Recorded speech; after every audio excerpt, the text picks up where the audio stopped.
പിന്നെ 2-3 ആൾക്കാർ ജിഹാദി ജിഹാദിയാന്ന് വിളിച്ചു. ഞാൻ പറഞ്ഞു കഴിഞ്ഞ നൂറ്റാണ്ടിലെ ഏറ്റവും വലിയ ജിഹാദി. ഇത് പറയുന്നത് രാഹുൽ ഈശ്വർ അല്ല, MJ അക്ബർ എന്ന് പറയുന്ന അത്യാവശ്യം ഇന്ത്യയിലെ ഏറ്റവും പ്രസിദ്ധനായൊരു പത്രപ്രവർത്തകനുണ്ട്. MJ അക്ബറിന്റെ മഹത്വം കാരണം BJP കാരനല്ലാഞ്ഞിട്ട് പോലും നരേന്ദ്രമോദിജി MJ അക്ബറിനെ മന്ത്രിയാക്കിയ മറ്റുണ്ടായി. അദ്ദേഹത്തിനും ഈ വ്യാജ മീറ്റൂവിലാണ് സ്ഥാനം നഷ്ടപ്പെടുന്നത്. ഇന്ത്യയുടെ നിലപാട് പാകിസ്ഥാന്റെ പ്രശ്നത്തിന് ശേഷം ലോകത്ത് വിശദീകരിക്കാൻ ശശി തരൂറിനെ MJ അക്ബറിനെയൊക്കെയാണ് വിടുന്നത്. ആ ചോദ്യം ചോദിച്ചത് നന്നായി. പറഞ്ഞ് അവസാനിപ്പിക്കാൻ പറ്റിയ കമന്റ് അതാണ്. MJ അക്ബർ പറയുന്നത് ലോക ചരിത്രത്തിലെ ആദ്യ അമുസ്ലിം ജിഹാദി ഇന്ത്യയുടെ രാഷ്ട്രപിതാവായ മഹാത്മാഗാന്ധിയാണെന്നാണ്. അതായത് ബ്രിട്ടീഷ് സാമ്രാജ്യത്തിനെതിരെ ധർമ്മത്തിൻ്റെ, നീതിയുടെ, ന്യായത്തിൻ്റെ പേരിൽ ഗാന്ധിജിയാണ് ബ്രിട്ടീഷ് സാമ്രാജ്യത്തിനെതിരെയുള്ള ജിഹാദ് നയിച്ചത്. ആ അർത്ഥത്തിൽ ജിഹാദ് എന്ന് പറയുന്നത്, ക്രൂസൈഡ് എന്ന് പറയുന്നത്, ധർമ്മയുദ്ധം എന്ന് പറയുന്നത് സത്യത്തിനും നീതിക്കും വേണ്ടിയുള്ള പോരാട്ടമാണ്. അങ്ങനെ കേൾക്കാൻ എനിക്ക് സന്തോഷമേ ഉള്ളൂ. ആ ധർമ്മയുദ്ധവും ജിഹാദും ഞാൻ കണ്ടിന്യൂ ചെയ്യും. പ്രത്യേകിച്ച് നമ്മുടെ ഈ ലിറ്ററേച്ചർ ഫെസ്റ്റിവലൊക്കെ പലപ്പോഴും ഈ ഇടതുപക്ഷത്തിൻ്റെയും നമ്മുടെ ഇടതുപക്ഷ സഹാക്കളുടെയും കുത്തകയാണ്. ആ കുത്തകയ്ക്കപ്പുറം വളരെ മനോഹരമായി ഇത് സംഘടിപ്പിച്ച നിങ്ങൾ ഓരോരുത്തർക്കും അഭിനന്ദനം അറിയിക്കുന്നു. ഞാനങ്ങനെ ഇടതുപക്ഷത്തിൻ്റെയും വലതുപക്ഷത്തിൻ്റെയും എല്ലാ പക്ഷങ്ങളുടെയും ലിറ്ററേച്ചർ ഫെസ്റ്റിവലിൽ പോയിട്ടുണ്ട്. വളരെ മനോഹരമായി വിപുലമായി നിങ്ങൾക്ക് നടത്തിയെടുത്താൻ കഴിഞ്ഞതിൽ അഭിനന്ദനം പറഞ്ഞുകൊണ്ട് കാലികമായ ഇന്ന് കാലാതീതമായൊരു കാര്യം പറഞ്ഞുകൊണ്ട് ഞാൻ തുടങ്ങാം.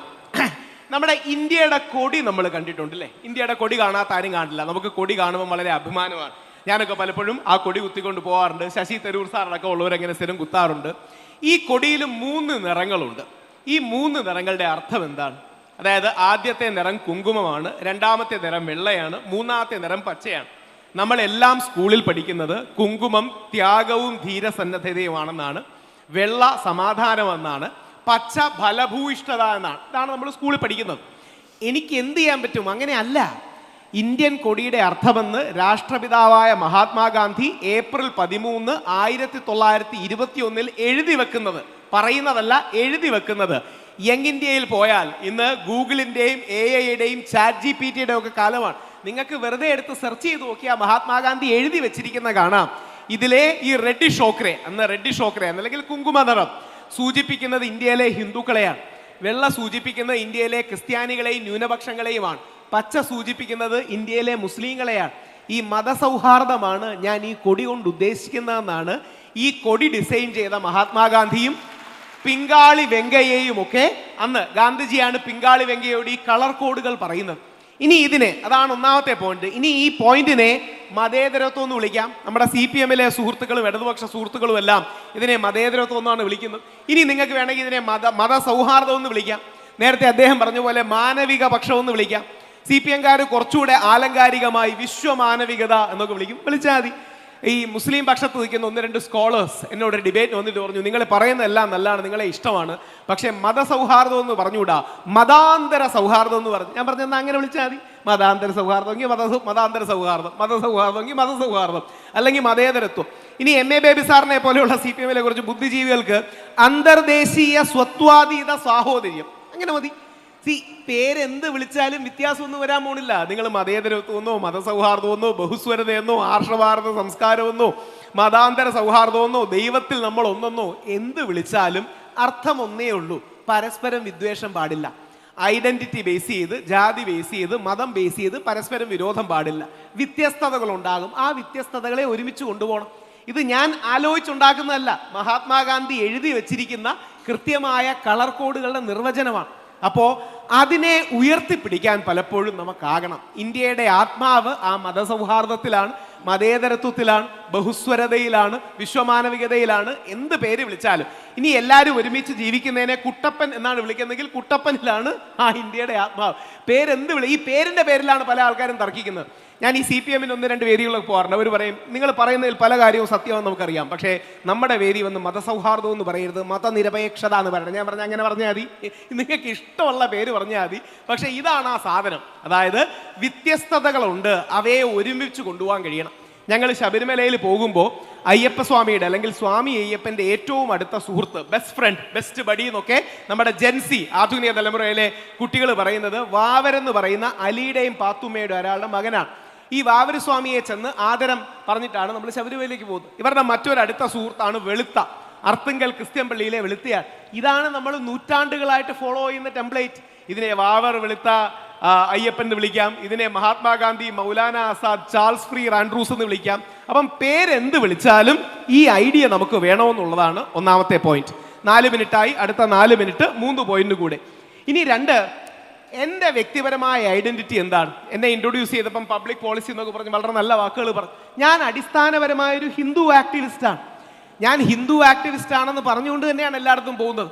ഈ ഹിന്ദു ആക്ടിവിസ്റ്റായ എനിക്ക് കിട്ടിയ ഏറ്റവും വലിയ അഭിനന്ദനം, ഏറ്റവും വലിയ പ്രശംസ 2 പേരിൽ നിന്നാണ്. RSSന്റെ ശശികല ടീച്ചറും നന്ദകുമാർജി. അവർ പറയുന്നത് കേരളത്തിൽ ഹിന്ദുത്വത്തിന്റെ ഏറ്റവും വലിയ ശത്രു രാഹുൽ ഈശ്വർ എന്നാണ്. ഞാൻ പറഞ്ഞു, ടീച്ചറെ, ടീച്ചറിന്റെ ഐഡിയോളജിക്ക് എതിര് നിൽക്കുന്നത് ഞാൻ എൻ്റെ അഭിമാനമായി കാണുന്നൊരു കാര്യമാണ്. അങ്ങനെ നിങ്ങളുടെ ഹിന്ദുത്വത്തെ എതിർക്കുന്നെങ്കിൽ അത് ഏറ്റവും എൻ്റെ വലിയ അഭിമാനമാണ്. ഇത് ആലങ്കാരികമായിട്ടൊന്നുമല്ല, ഇങ്ങനെ തന്നെ ശ്രീ നന്ദകുമാറും ശ്രീമതി ശശികല ടീച്ചർ പറഞ്ഞിട്ടുണ്ട്, നിങ്ങളാണ് കേരളത്തിൽ ഹിന്ദുത്വത്തിന്റെ ഏറ്റവും വലിയ എതിരെന്ന്. കാരണം ഗോഡ്സെ വാദത്തിന് ഏറ്റവും വലിയ മരുന്ന് ഗാന്ധിവാദമാണ്. ഗോഡ്സെയെ തോൽപ്പിക്കാൻ, ഗോഡ്സെയെ അതിജീവിക്കാനുള്ള ഏറ്റവും നല്ല വഴി മൃദു ഹിന്ദുവായ എല്ലാവരെയും ഒരുമിച്ച് കൊണ്ടുപോകുന്ന ഒരു മഹാത്മാഗാന്ധിയുടെ ലൈനാണ്. ആ ലൈൻ തിരിച്ചു കൊണ്ടുവരാനാണ് യഥാർത്ഥത്തിൽ നമ്മൾ നോക്കേണ്ടത്. ആ ബഹുസ്വരതയുടെ, ഐക്യത്തിന്റെ, ഒരുമയുടെ ലൈൻ കൊണ്ടുവരാനാണ് നോക്കേണ്ടത്. 3ാമത്തെ പോയിന്റ് വളരെ പ്രസക്തമായ പോയിന്റുമാണ്. ഇത് മലപ്പുറം ജില്ല കൂടെയാണ്. ഞാൻ KMCCയുടെ മഹിതം മലപ്പുറം UAE നടത്തിയ പരിപാടിക്കൊക്കെ പങ്കെടുത്തിരുന്നു. അപ്പൊ യഥാർത്ഥത്തിൽ ഇന്ന് നമ്മുടെ സമൂഹത്തിൽ കാണുന്ന വർഗീയതയുടെ, വിദ്വേഷത്തിന്റെ, ഇസ്ലാമോഫോബിയയുടെ അടിസ്ഥാനം എന്താണ്? അതും കൂടെ നിങ്ങൾ അറിഞ്ഞിരിക്കണം. അത് അറിഞ്ഞിരുന്നാലേ അതിനെ ജയിക്കാൻ കഴിയൂ. അത് യഥാർത്ഥത്തിൽ ഒരു പൊളിറ്റിക്കൽ പ്രോജക്റ്റ് മാത്രമല്ല. അതിന് രാഷ്ട്രീയമായൊരു മാനമുണ്ട്, ഇല്ലെന്ന് പറഞ്ഞിട്ട് കാര്യമല്ല, ഡെഫിനറ്റ്ലി ഉണ്ട്. പക്ഷേ ഇതിൻ്റെ അടിസ്ഥാനം എന്താ? ഞങ്ങൾ ഹിന്ദുക്കളുടെ കഴിഞ്ഞ 5000 വർഷങ്ങളുടെ പ്രശ്നങ്ങൾ ഞാനൊരു 50 സെക്കൻഡിൽ പറയാം. ഞാനൊരു ചോദ്യ രൂപേണ ചോദിക്കാം. ആഴ്ചയിൽ ഏത് ദിവസവും എല്ലാ വിശ്വാസികൾക്കും, ഹിന്ദു, മുസ്ലിം, ക്രിസ്ത്യൻ വിശ്വാസികൾക്ക് അവരുടെ അമ്പലത്തിലും പള്ളിയിലും ഒക്കെ പോവാം, അവരുടെ വിശ്വാസം അനുസരിച്ച്. പക്ഷേ ആഴ്ചയിൽ ഏത് ദിവസമാണ് നമ്മുടെ ക്രിസ്ത്യൻ സഹോദരങ്ങൾ അവരുടെ പള്ളികളിൽ ഒത്തുകൂടുന്നത്? ഞായറാഴ്ചയാണ്. ആഴ്ചയിൽ ഏത് ദിവസമാണ് നമ്മുടെ മുസ്ലിം സഹോദരങ്ങൾ അവരുടെ പള്ളിയിൽ ഒത്തുകൂടുന്നത്? ആഴ്ചയിൽ ഏത് ദിവസമാണ് നിങ്ങളുടെ ഹിന്ദു സഹോദരങ്ങൾ ഞങ്ങളുടെ അമ്പലങ്ങളിൽ ഒത്തുകൂടുന്നത്, ഒരുമിച്ച് പ്രാർത്ഥിക്കുന്നത്, പ്രശ്നങ്ങൾ പരിഹരിക്കണമെന്ന് പറയുന്നത്, പരസ്പരം സഹായിക്കുന്നത്, ക്രിസ്ത്യൻ പള്ളിയിൽ ദശാംശവും മുസ്ലിം പള്ളികളിൽ സക്കാത്തും എന്നൊക്കെ പറയുന്നത് പോലെ പരസ്പരം യോജിപ്പിൻ്റെയോ ഐക്യത്തിൻ്റെയോ സ്പേസിന് പോകുന്നത്? ഞങ്ങൾക്കിങ്ങനെ ഒരു സ്പേസോ ഇടമോ ഇല്ല. അത് കാരണം ഞങ്ങളുടെ ഇടയിലെ തീവ്ര സ്വരക്കാർ, ഞങ്ങളുടെ ഇടയിലെ തീവ്ര ഹിന്ദുത്വവാദികൾ എപ്പോഴും ഒരു ശത്രുവിനെ വേണമെന്ന് പറയും. ആ ശത്രു മുസ്ലിം ആവണമെന്നൊന്നുമില്ല. ഇവിടെ മുസ്ലിമാണ്, നോർത്ത് ഇന്ത്യയിൽ ക്രിസ്ത്യാനിയാണ്, വേറൊരു സ്ഥലത്ത് ചൈനയാണ്, വേറൊരു സ്ഥലത്ത് നക്സലാണ്. എപ്പോഴും ആരെങ്കിലും മറുഭാഗത്ത് വേണം. അതായത് എപ്പോഴും ഒരു ശത്രു നമ്മളെ ആക്രമിക്കണം, അല്ലെങ്കിൽ ആക്രമിക്കാൻ വരുന്നു എന്ന് പറഞ്ഞുകൊണ്ടിരിക്കുമ്പോഴാണ് വിഘടിച്ച് കിടക്കുന്ന നായർ, ഈഴവ, പുലയ, ആദിവാസി, ബ്രാഹ്മണ, അമ്പലവാസി, ധീവര വിഭാഗങ്ങളെ ഈ പേടിയിൽ കോർഡിനേറ്റ് ചെയ്യാൻ നോക്കുന്നതാണ് നമ്മുടെ നാട്ടിൽ ലവ് ജിഹാദ്, ലാൻഡ് ജിഹാദ്, തുപ്പൽ ജിഹാദ്, ഹലാൽ ജിഹാദ്, തുള്ളിമരുന്ന് ജിഹാദ് തുടങ്ങിയ ഒരുപാട് കള്ളത്തരങ്ങളായി വരുന്നത്. ഇത് ഗൗരവമുള്ള ഒരു മാനസികമായ ആത്മീയ ശൂന്യതയാണ്.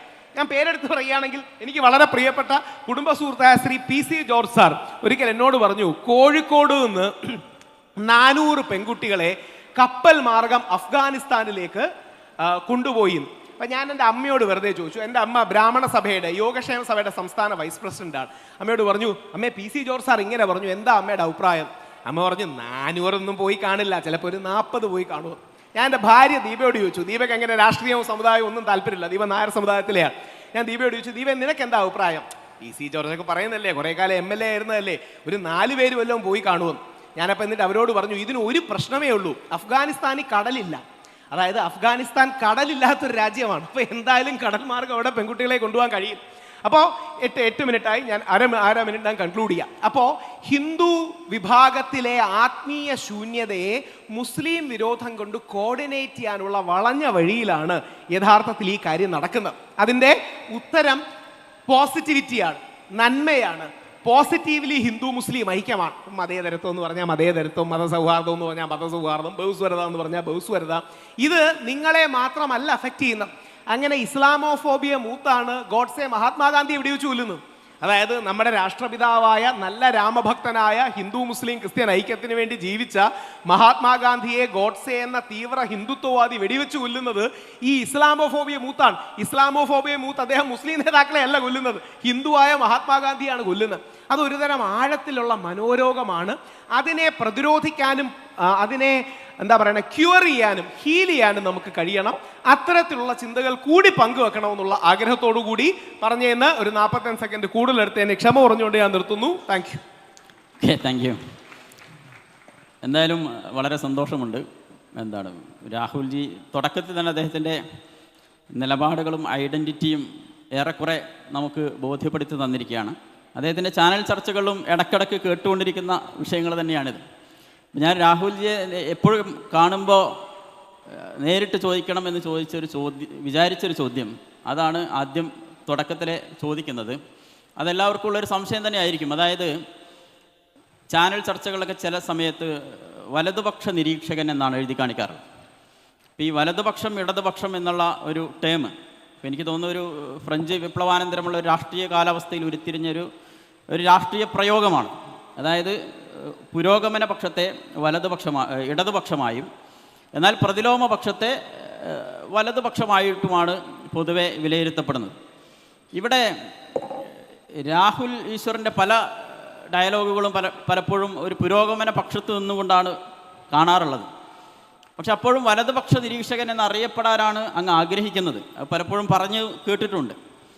അപ്പോൾ നമ്മൾ ഫുട്ബോൾ കളിയിലൊക്കെ ചോദിക്കുമ്പോൾ നിങ്ങളുടെ പൊസിഷൻ ഏതാണെന്ന് ചോദിക്കാറുണ്ട്. അതായത് ഫോർവേഡാണോ അതോ ഡിഫൻസ് ആണോ എന്നൊക്കെ അല്ലേ. അതുപോലെ വലതുപക്ഷത്താണോ ഇടതുപക്ഷത്താണോ അതോ മധ്യപക്ഷത്താണോ എന്നാണ് ആദ്യത്തെ ഒരു ചോദ്യം. വളരെ നല്ലൊരു ചോദ്യമാണ്. നമ്മുടെ നാട്ടിൽ എന്താണ് ഇടതുപക്ഷം വലതുപക്ഷവും നമ്മൾ കൃത്യമായി അറിഞ്ഞിരിക്കണം. പലപ്പോഴും നമ്മുടെ നാട്ടിൽ ഈ ധാരണയില്ല. ഇന്ത്യക്കാർക്ക് അമേരിക്കക്കാരിൽ നിന്ന് പഠിക്കാൻ കഴിയുന്ന ഏറ്റവും വലിയ നന്മ പൊളിറ്റിക്കൽ ഓണസ്റ്റി അഥവാ രാഷ്ട്രീയ സത്യസന്ധത അമേരിക്കക്കാർക്ക് കൂടുതലാണ്. അവിടുത്തെ കോടതിയിലെ ജഡ്ജിമാരെ പോലും റൈറ്റ് ലീനിങ് ജഡ്ജസ് എന്നും ലെഫ്റ്റ് ലീനിങ് ജഡ്ജസ് എന്നുമാണ് അഡ്രസ് ചെയ്യുന്നത്. അതായത് ലിബറൽ ജഡ്ജിമാരുണ്ട്, കൺസർവേറ്റീവ് ജഡ്ജിമാരുണ്ട്. ഞാൻ റൈറ്റ് ഓഫ് ദി സെന്റർ നിൽക്കുന്ന കൺസർവേറ്റീവായ ഒരു വ്യക്തിയാണ്. ഏറ്റവും സിമ്പിൾ ഭാഷയെ പറഞ്ഞാൽ, വലിയ പേപ്പറില്ല, പൊളിറ്റിക്കൽ സ്പെക്ട്രം ഇതേപോലെ ഇരിക്കും. ഇതൊരു XY ആക്സിസിൽ വരയ്ക്കാൻ പറ്റും. ഇന്ത്യയിലെ രാഷ്ട്രീയ സെന്റർ എന്ന് പറയുന്നത് മഹാത്മാഗാന്ധിയാണ്. മഹാത്മാഗാന്ധിയുടെ ഇടതേക്ക് നിൽക്കുന്നതാണ് നെഹ്റുജി, നമ്മുടെ ആദ്യ പ്രധാനമന്ത്രിയായ പണ്ഡിറ്റ് ജവഹർലാൽ നെഹ്റു. പുരോഗമനവാദിയാണ്, എന്താ പറയുന്നത്, സെക്കുലർ, പ്രോഗ്രസീവ്, ഈ ലൈൻ എടുക്കുന്ന ആളാണ് നെഹ്റുജി. എന്നാൽ മഹാത്മാഗാന്ധിയുടെ റൈറ്റിലോട്ട്, ലെഫ്റ്റിലോട്ടാണ് നെഹ്റുജി എങ്കിൽ മഹാത്മാഗാന്ധിയുടെ റൈറ്റിലോട്ടാണ് സർദാർ വല്ലഭായ് പട്ടേൽ. കുറച്ച് കൺസർവേറ്റീവ് ആണ്, കുറച്ച് റൈറ്റ് ലീനിങ് ആണ്. അതുകൊണ്ടാണ് നരേന്ദ്രമോദിയൊക്കെ സർദാർ വല്ലഭായ് പട്ടേലിൻ്റെ ഏറ്റവും വലിയ പ്രതിമ ഉണ്ടാക്കുന്നത്. ഈ രണ്ട് പൊസിഷൻസും ഓക്കെയാണ്. എന്നാൽ അതിൻ്റെ അപ്പുറത്തേക്ക് പോകുമ്പോൾ, പട്ടേലിൻ്റെ കുറെ കൂടെ വലതേക്ക് പോകുമ്പോഴാണ് തീവ്ര വലതുപക്ഷം ഉണ്ടാകുന്നത്. അവിടെ തീവ്ര വലതുപക്ഷത്തിന്റെ തുടക്കത്തിൽ RSSും BJP ഉണ്ട്. ഇനി RSSനും BJPക്കും തീവ്രത പോരാ എന്ന് പറയുന്ന കുറെ കൂടെ തീവ്ര ഹിന്ദുത്വവാദികളുണ്ട്. അവരാണ് ഗോഡ്സേവാദികൾ. അങ്ങനെയാണ് RSS ഉപേക്ഷിച്ച് ഗോഡ്സെ പോകുന്നത്. RSSന് തീവ്രതയില്ല, കുറെ കൂടെ തീവ്രത വേണമെന്ന്. മറുവശത്തേക്ക് പോയാൽ, ലെഫ്റ്റിലേക്ക് പോയാൽ, നെഹ്റുജിയുടെ ലെഫ്റ്റിലോട്ടാണ് CPI, നമ്മുടെ ഇടതിലെ വലതന്മാർ എന്ന് CPMകാർ വിളിക്കുന്ന CPI. കുറെ കൂടെ ഇടതേക്കാണ് CPM. ഇനി CPMന്റെ ഇടത്തോട് കുറെ പേരുണ്ട്. അവരെയാണ് വിപ്ലവ വായാടികളും നമ്മുടെ സഖാവ് പിണറായി വിജയൻ അവർ വിളിക്കുന്ന നക്സൽ, അർബൻ നക്സൽ പോലുള്ള ആൾക്കാർ. ഒരു വശത്ത് അർബൻ നാസികളാണെങ്കിൽ മറുവശത്ത് അർബൻ നക്സലുകളാണ്. നമുക്ക് യഥാർത്ഥത്തിൽ ഈ സെന്റർ കണ്ടെത്തുകയാണ് പ്രധാനം. അതിൽ സെന്റർ ലെഫ്റ്റ് ഉണ്ടാകാം, സെന്റർ റൈറ്റ് ഉണ്ടാകാം. ഇനി ഒരു ധാരണയും കൂടെ നമുക്ക് കൃത്യമായിട്ട് വേണം. റൈറ്റിന്റെയും ലെഫ്റ്റിന്റെ അടിസ്ഥാനം, ഞാൻ സ്റ്റുഡന്റ് ഓഫ് ഫിലോസഫിയാണ്, അതുകൊണ്ട് ഞാൻ പഠിച്ച വിഷയങ്ങളാണ്. റൈറ്റ് എന്ന് പറയുന്നത് ഐഡന്റിറ്റി പൊളിറ്റിക്സ്, സ്വത്വാധിഷ്ഠിത രാഷ്ട്രീയത്തിൽ അടിസ്ഥിതമാണ്. ലെഫ്റ്റ് എന്ന് പറയുന്നത് കൂടുതൽ ഇക്കണോമിക് പൊളിറ്റിക്സ്, സാമ്പത്തിക പൊളിറ്റിക്സ്, ഇതിൽ അടിസ്ഥാനപ്പെടുത്തിയിട്ടുള്ളതാണ്. ഈ റൈറ്റും ലെഫ്റ്റും ഇങ്ങനെ അറിഞ്ഞാലേ നമുക്കിതിലെ ബാലൻസ് കണ്ടെത്താൻ കഴിയൂ, അല്ലെങ്കിൽ നമുക്കിതിലെ മധ്യം കൺസെൻസസ് കണ്ടെത്താൻ കഴിയും. അപ്പം ഞാൻ ഈ പല ചാനലിലും ചെല്ലുമ്പോൾ ആൾക്കാർ എന്നോട് പറയും, നിങ്ങളെ സാമൂഹ്യ നിരീക്ഷണം എഴുതാമെന്ന്. ഞാൻ പറയും വേണ്ട, എന്നെ വലതുപക്ഷ നിരീക്ഷണം തന്നെ എഴുതണോ. കാര്യം ഞാനൊരു ഹിന്ദു റൈറ്റ് വിങ് ആക്ടിവിസ്റ്റാണ്. അതിനർത്ഥം ഞാൻ ഗോഡ്സേവാദിയാണെന്നല്ല. നേരെ തിരിച്ച് ഗോഡ്സേമാരാണ് നമ്മുടെ നാടിന്റെ ഏറ്റവും വലിയ ശാപം. ഈ തീവ്ര ഹിന്ദുത്വവാദികളാണ്. ഇന്നലെയും കൂടെ നിങ്ങൾ ലിറ്ററേച്ചറെ കുറിച്ച് ഞാൻ കേട്ടോണ്ടിരിക്കുകയായിരുന്നു, നജ്മയുടെ ഒക്കെ പരിപാടി കേട്ടോണ്ടിരിക്കുകയായിരുന്നു. ഞങ്ങൾ ഒന്നപ്പോൾ സജുവിനോട് സംസാരിക്കുകയായിരുന്നു. ഈ ലിറ്ററേച്ചറിന്റെ അടക്കം ഇന്നലെ ഒരു സിനിമ വന്നിട്ടുണ്ട്. താജ്മഹാൾ യഥാർത്ഥത്തിൽ അമ്പലമായിരുന്നു, തേജോമഹാലയായിരുന്നു. അങ്ങനെ ഒരു ക്ലെയിം ആർക്കുമില്ല. പക്ഷേ സ്പർദ്ധ ഉണ്ടാക്കാനും പ്രശ്നം ഉണ്ടാക്കാനും തീവ്ര ഹിന്ദുത്വവാദികൾ ഉണ്ടാക്കുന്ന കള്ളത്തരങ്ങളാണ്. നമ്മുടെ പ്രസിഡന്റ് ദ്രൗപദി മുർമു ശബരിമലയെ വന്നിട്ട് വാവരുടെ നടയിൽ, ഈ വാവർ എന്ന് പറയുന്ന ബാവരുടെ നടയിൽ പോയി വണങ്ങി, അയ്യപ്പനെ വണങ്ങിയാ പോയത്. പക്ഷേ വാവരില്ല, വാപുരനാണെന്ന് പറയുന്ന തീവ്ര ഹിന്ദുത്വവാദികളും ഗോഡ്സേവാദികളും ഉണ്ട്. അപ്പോൾ നമ്മുടെ നാട്ടിൽ ഈ പൊളിറ്റിക്കൽ ഓണസ്റ്റി ഉണ്ടാകാറില്ല.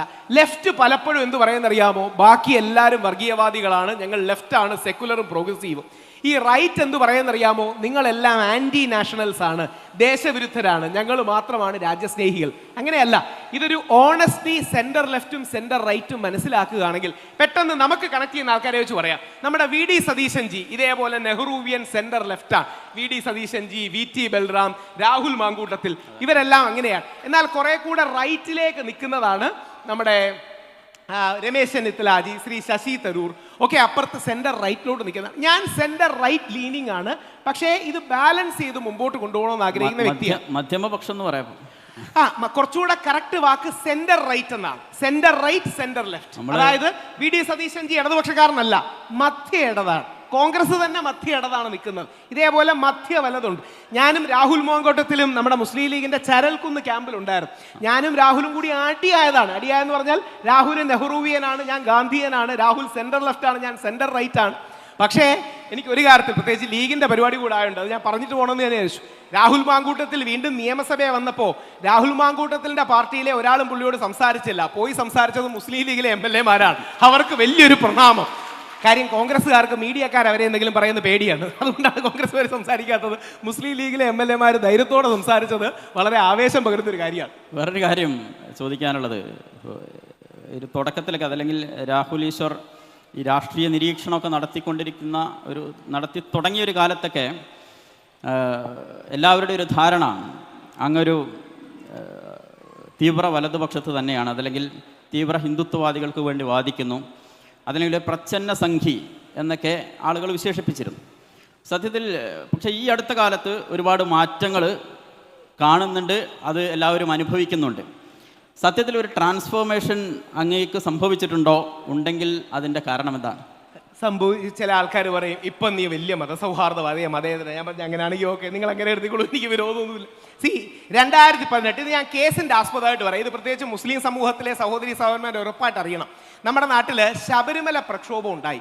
അതായത് ശബരിമലയിൽ യുവതികൾ പ്രവേശിക്കുകയോ വേണ്ടെന്ന കാര്യത്തിൽ ഒരു പാർട്ടിയും ഞങ്ങൾക്ക് അനുകൂലമായിരുന്നില്ല. അതായത് കോൺഗ്രസും CPM-ഉം കമ്മ്യൂണിസ്റ്റും അനുകൂലമായിരുന്നില്ല. ഞാനൊരു ക്വിസ് നിങ്ങളോട് ചോദിക്കാം, നിങ്ങൾ പലപ്പോഴും ശ്രദ്ധിക്കാത്തൊരു ക്വിസ് ചോദിക്കാം. ആദ്യമായിട്ട് ഒരു രാഷ്ട്രീയ പാർട്ടിയിലെ അംഗങ്ങൾ ശബരിമലയെ സപ്പോർട്ട് ചെയ്ത് ഏത് രാഷ്ട്രീയ പാർട്ടി എന്ന് പറയാമോ? മുസ്ലിം ലീഗാണ്. അത് പലപ്പോഴും മുസ്ലിം ലീഗിൻ്റെ ആൾക്കാർക്ക് പലപ്പോഴും അത് തിരിച്ചറിയില്ല. ഞാനന്ന് മുഹമ്മദ് റഷീദ് സാഹിബിനെ പോയി കണ്ടു, അന്ന് കുഞ്ഞാലിക്കുട്ടി സാറിനോട് സംസാരിച്ചു. ശബരിമല വിധിന്യായം എന്താണെന്ന് നിങ്ങൾ അറിഞ്ഞിരിക്കണം. ഇത് ഞാൻ പല ചാനൽ ചർച്ചകളിലും പറയാറുണ്ട്. ചാനൽ ചർച്ചയിലെ ആൾക്കാർക്ക് പലപ്പോഴും ഞാനിത് പറയുമ്പോൾ പേടിയാണ്, കോടതി ലക്ഷ്യം ആവൂല. കാര്യം സത്യം പറഞ്ഞാൽ കോടതി ലക്ഷ്യം ആവൂല.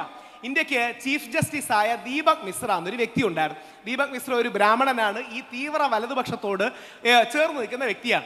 ദീപക് മിശ്രയുടെ കാലഘട്ടത്തിൻ്റെ അവസാനത്തിലേക്ക് ശബരിമല കേസ് പുള്ളിയുടെ അടുത്തേക്ക് വന്നു. പുള്ളി അപ്പോൾ ശബരിമലയിൽ ലക്ഷക്കണക്കിന് സ്ത്രീകൾ എല്ലാ വർഷവും കയറുന്നുണ്ട്. 1, 2, 3 അല്ല, ലക്ഷക്കണക്കിന് സ്ത്രീകൾ കയറുന്നു. ഈ പോരാട്ടത്തിൽ ആദ്യം ശബരിമലയിൽ നിന്ന് അറസ്റ്റ് ചെയ്യപ്പെടുന്ന എൻ്റെ മുത്തശ്ശി ദേവകി യന്ത്രജനമാണ്, രണ്ടാമത് എൻ്റെ അമ്മ മല്ലിക നമ്പൂതിരിയാണ്, മൂന്നാമത് ഞാനും പ്രയാർ ഗോപാലകൃഷ്ണൻ സാറെന്ന കോൺഗ്രസ് നേതാവുമാണ്. ശബരിമലയിൽ സ്ത്രീകൾക്ക് യാതൊരു വിലക്കുമില്ല. ശബരിമലയിൽ യുവതികൾക്കൊരു പ്രായ നിയന്ത്രണമുണ്ട്. ഇതിനെ നിങ്ങൾക്ക് അംഗീകരിക്കാതിരിക്കാം. പക്ഷേ ഇതിനെ സ്ത്രീ വിവേചനമായി ചിത്രീകരിച്ച് 4-1 എന്ന തെറ്റായ സുപ്രീം കോടതി വിധിന്യായം വന്നതിന് പിന്നിൽ ഇന്ത്യയിലെ ആഴമേറിയ ഡീപ് സ്റ്റേറ്റിൻ്റെ ഉള്ളിലെ ഈ തീവ്ര ബ്രാഹ്മണിക്കൽ എലിമെന്റ്സ് അവർ യൂണിഫോം സിവിൽ കോഡ് കൊണ്ടുവരാൻ വേണ്ടിയുള്ള കളം നിർമ്മിക്കലാണ്. അതായത് ഹിന്ദു സ്ത്രീകൾക്ക് വേണ്ടി ഞങ്ങൾ വലിയ എന്തോ ഒരു ത്യാഗം ചെയ്തു, ഇനി മുസ്ലിം സ്ത്രീകളെ രക്ഷിക്കാനായി യൂണിഫോം സിവിൽ കോഡ് കൊണ്ടുവരാം. ഈ കള്ളത്തരത്തിന് വേണ്ടിയാണ് ചെയ്തത്. ഇത് വലിയ രഹസ്യമൊന്നുമല്ല, ഇത് സുബ്രഹ്മണ്യ സ്വാമിയെ പോലുള്ളവർ പരസ്യമായി പറഞ്ഞിട്ടുണ്ട്. അതായത് ഹിന്ദുക്കളെ ഉദ്ദേശിച്ചല്ല, മുസ്ലിങ്ങൾക്കിട്ടുള്ള പണിയായിരുന്നു. കൃത്യം പറഞ്ഞാൽ ശബരിമല വിധിയുടെ അന്തസത്ത എന്ന് പറഞ്ഞാൽ മുസ്ലിം ക്രിസ്ത്യൻ ന്യൂനപക്ഷങ്ങളുടെ അവകാശങ്ങൾക്ക് മേളിൽ ആർട്ടിക്കിൾ 44 എന്ന യൂണിഫോം സിവിൽ കോഡ് കൊണ്ടുവന്ന് ആർട്ടിക്കിൾ 25 അധികാരങ്ങൾ പരിമിതപ്പെടുത്തുക എന്നുള്ളതാ. ഇത് ആലോചിച്ച് പറയുന്നൊന്നുമല്ല, ഇങ്ങനെ തന്നെ സുബ്രഹ്മണ്യ സ്വാമി അടക്കമുള്ളവർ ട്വീറ്റ് ചെയ്തിട്ടുണ്ട്. സുബ്രഹ്മണ്യ സ്വാമി എന്ന് പറഞ്ഞാൽ മുസ്ലിം വിരുദ്ധ പരാമർശം നടത്തിയതിന് ഹാർവേഡിൽ പ്രൊഫസർ സ്ഥാനം പോയൊരു വ്യക്തിയാണ്. സുബ്രഹ്മണ്യ സ്വാമി പറയുന്നത് പട്ടാളത്തെ ഉപയോഗിച്ച് ശബരിമല യുവതികളെ കയറ്റണം, എന്നിട്ട് യൂണിഫോം സിവിൽ കോഡ് നടപ്പാക്കണമെന്നാണ്. ഇത് ഞങ്ങളുടെ ഹിന്ദു മനസ്സിലെ ഒരു ആത്മീയ ശൂന്യതയാണ്. അതായത് എപ്പോഴും ആരെങ്കിലും കുതിര കയറാൻ വേണം, എപ്പോഴെങ്കിലും ആരുടെയെങ്കിലും മെക്കിട്ട് കയറണം. അങ്ങനെ മെക്കിട്ട് കയറുമ്പോഴാണ് നമുക്ക് അതിൻ്റെ കാര്യം എന്ന് പറഞ്ഞാൽ ക്രിസ്ത്യാനികൾക്ക് ഞായറാഴ്ചയും മുസ്ലിങ്ങൾക്ക് വെള്ളിയാഴ്ചയും ഉള്ളതുപോലെ ഞങ്ങൾക്കൊരു ആത്മീയ പഠനവും കാര്യങ്ങളും ഇല്ല. അപ്പോൾ എപ്പോഴും ഒരു യുദ്ധസമാനമായ സംഘർഷ സാധ്യത വേണം. ഞാൻ അന്ന് മുതലേ ഇത് പറയുന്നുണ്ട്. നിങ്ങൾക്ക് അറിയുമ്പം കൗതുകം തോന്നും. എനിക്ക് CPM പല പരിപാടികളും ഞാൻ എന്നെ വിളിച്ചിട്ടുണ്ട് കേട്ടോ. പല ആൾക്കാരും വിചാരിക്കും ഞാൻ കടുത്ത CPM വിരുദ്ധനാണ്. CPM മാറി കോൺഗ്രസ് അടുത്ത ഭരണ ഭരണത്തിൽ UDF ഭരണത്തിൽ വരണമെന്ന് വിശ്വസിക്കുന്ന സാധാരണ മലയാളിയാണ്. പക്ഷെ എനിക്ക് CPM കാരോട് വിരോധമൊന്നുമില്ല. ചെക്കുവേരയുടെ മോള് വന്നപ്പോഴും എന്നെ വിളിച്ചിരുന്നു, ഞാൻ പോയി കാണുകയൊക്കെ ചെയ്തു. CPM കാർക്ക് ഇതുവരെ ഇതിൻ്റെ രാഷ്ട്രീയം മനസ്സിലായിട്ടില്ല. അതായത് സ്ത്രീകൾക്ക് വേണ്ടി ഒന്നും കൊണ്ടുവന്നതല്ല, വളഞ്ഞ വഴിയിലൂടെ മുസ്ലിം ക്രിസ്ത്യൻ അവകാശങ്ങൾ ഭരണഘടനാപരമായി എടുത്തു കളയാൻ വേണ്ടി ജസ്റ്റിസ് ദീപക് മിശ്ര കൊണ്ടുവന്നൊരു കാര്യമാണ്. എനിക്കെതിരെ സുപ്രീം കോടതിയിൽ അവർ കണ്ടംപ്റ്റിന്റെ കേസിന് പോയി. അത് ദീപക് മിശ്ര ഒരിക്കലും എടുക്കില്ല, കാര്യം അയാൾ കള്ളത്തരം ചെയ്തതാണ്. ഇപ്പൊ എനിക്ക് എന്ത് ചെയ്യാൻ പറ്റും? കള്ളനെ മഹാത്മാഗാന്ധി എന്ന് വിളിക്കാൻ പറ്റൂല്ലോ. ഞാൻ അദ്ദേഹത്തെ ഇന്ത്യയുടെ ചീഫ് ജസ്റ്റിസ് രാജാവ് നഗ്നനാണെന്ന് പറയുന്നത് പോലെ ചീഫ് ജസ്റ്റിസ് നഗ്നനാണെന്നും ചീഫ് ജസ്റ്റിസ് കള്ളനാണെന്നും പറഞ്ഞതിന് പുള്ളിയുടെ ബെഞ്ചിൽ തന്നെ ഒരുപാട് പേര് പരാതിയായിട്ട് പോയി. എനിക്കൊന്നും ചെയ്യാൻ പറ്റില്ല, പുള്ളി അങ്ങനെ കള്ളത്തരം ചെയ്തതാണ്. ഈ രാഷ്ട്രീയം ഇന്നേ വരെ CPM പല ആൾക്കാർക്കും മനസ്സിലായിട്ടില്ല. ഇതാണ് വളഞ്ഞ വഴിയിൽ നിലപാട് മാറ്റി. CPM ഇപ്പം നിലപാട് മാറ്റി. പക്ഷേ എനിക്കറിയില്ല എത്ര പേര് ബോധ്യത്തിലാണ് നിലപാട് മാറ്റിയത്. ഞാൻ ഇപ്പോഴും നിങ്ങൾക്ക് കൗതുകം തോന്നുന്നൊരു കാര്യം പറയാം. ഇന്നും, അതായത് 2025 ഒക്ടോബർ 26 കേരളത്തിൽ 2 പേരേ ഉള്ളൂ ശബരിമല യുവതികളെ കയറ്റണമെന്ന് പറയുന്നത്. ആരൊക്കെയാണെന്ന് അറിയാം? അത് CPM കാരല്ല, കോൺഗ്രസ്സുകാരല്ല, പകരം RSSന്റെ ഹിന്ദു ഐക്യതയുടെ തലവനായ ശ്രീ RV ബാബുവും BJPയുടെ ഇന്റലക്ച്വൽ ഹെഡായിരുന്ന ശ്രീ TG മോഹൻദാസ്. രണ്ടുപേരും മുസ്ലിം വിരുദ്ധ പരാമർശങ്ങൾക്ക് കേസ് നേരിട്ടിട്ടുണ്ട്. കേസരിയിലും ലേഖനം വന്നിരുന്നു. കേസരി അല്ല, ഇത് പണ്ടത്തെ അല്ല കേട്ടോ. ഇന്ന് 2025 ഒക്ടോബർ 26 ശബരിമല യുവതികളെ കയറ്റണമെന്ന് പറയുന്ന ഈ 2 പേരാ. എന്താ കാര്യം? യുവതികളെ കയറ്റിയാലേ യൂണിഫോം സിവിൽ കോഡിന് വേണ്ടിയുള്ള ഒരു പാലം ഉണ്ടാകും.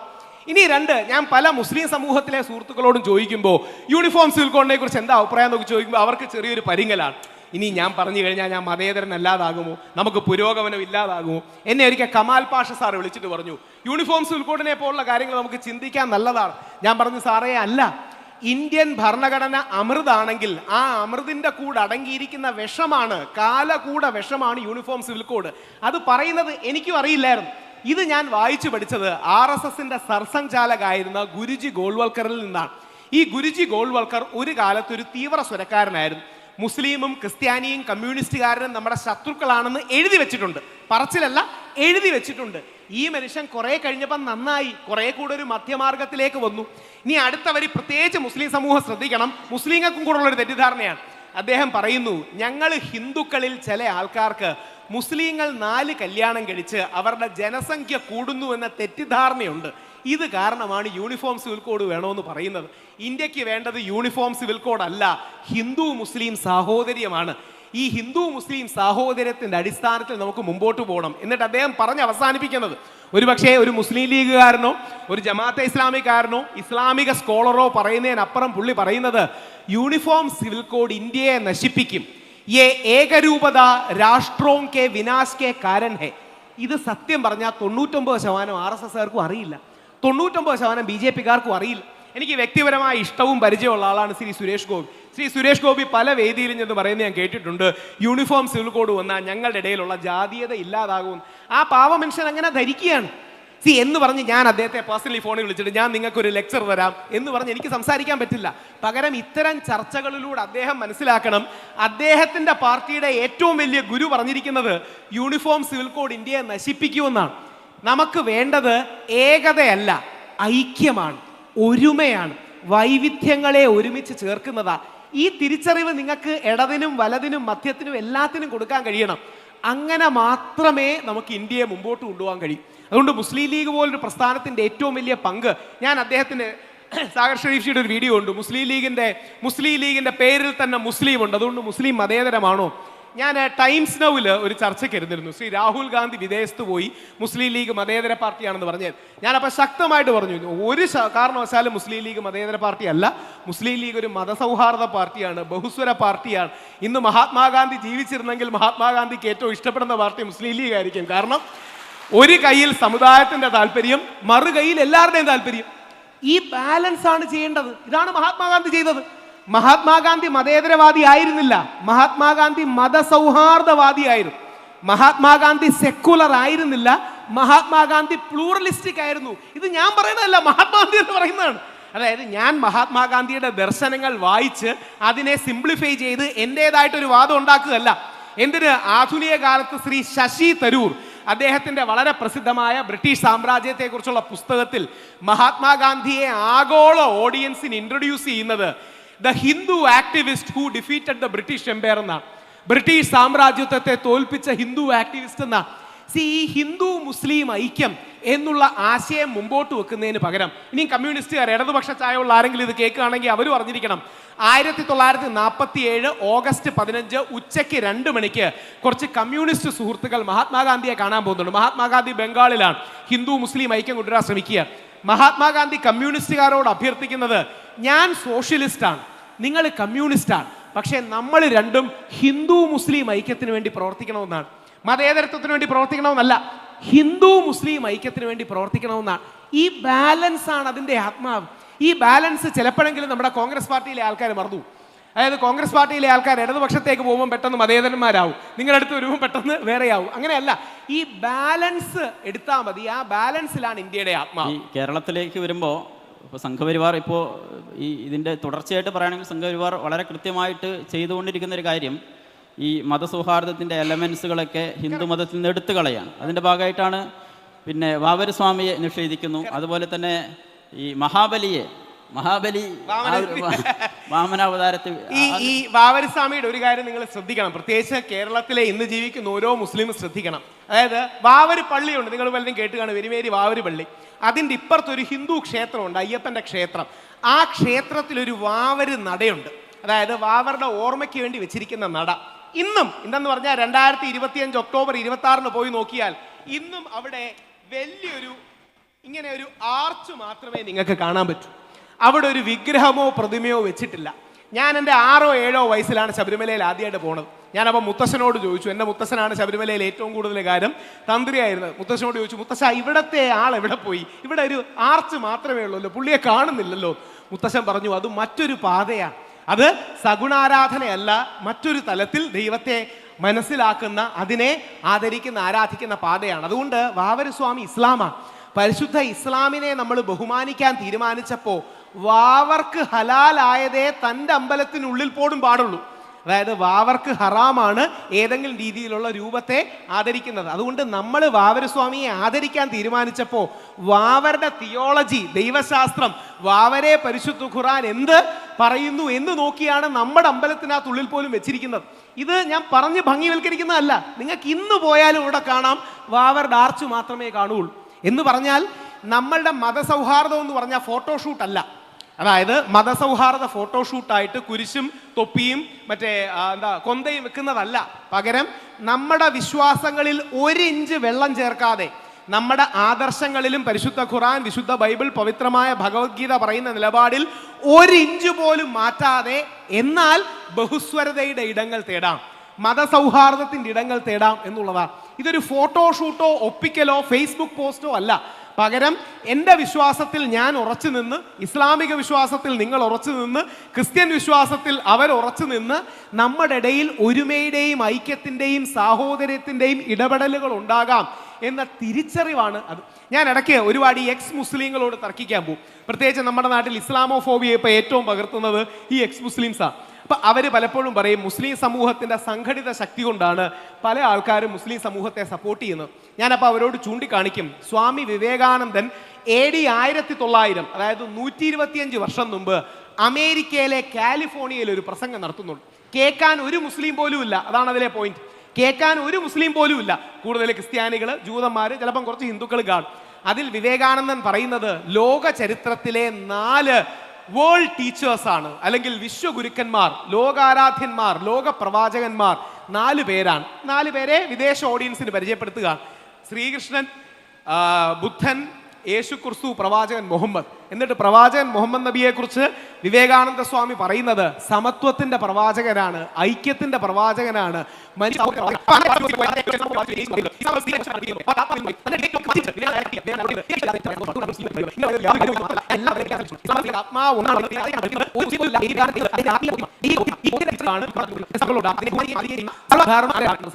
അതേ തരത്തോന്നു ഇപ്പൊ നമ്മുടെ ശ്രീ പിണറായി വിജയൻ അദ്ദേഹത്തിന്റെ ലൈൻ ശ്രദ്ധിച്ചു കാണും. അയ്യപ്പനും വാവരും വെളുത്തെന്നൊക്കെ പറയുന്നുണ്ട്. വളരെ നല്ല കാര്യമാണ്.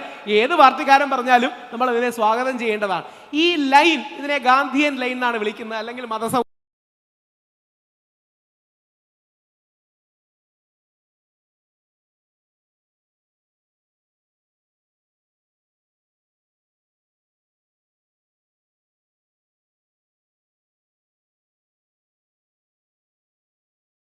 സംഘപരിവാർ ശ്രമിച്ചുകൊണ്ടിരിക്കുന്നത് ഹിന്ദു സമൂഹത്തെ വിദ്വേഷത്തിന്, അതായത് ഉത്തരേന്ത്യയിലൊക്കെ ശ്രമിച്ചുകൊണ്ടിരുന്ന അല്ലെങ്കിൽ ശ്രമിച്ച് വിജയിച്ച ആ ഒരു പാതയിലേക്ക് തന്നെ കേരളത്തിൽ ഹിന്ദു സമൂഹത്തിലൊക്കെ കൊണ്ടുപോകാനാണ്.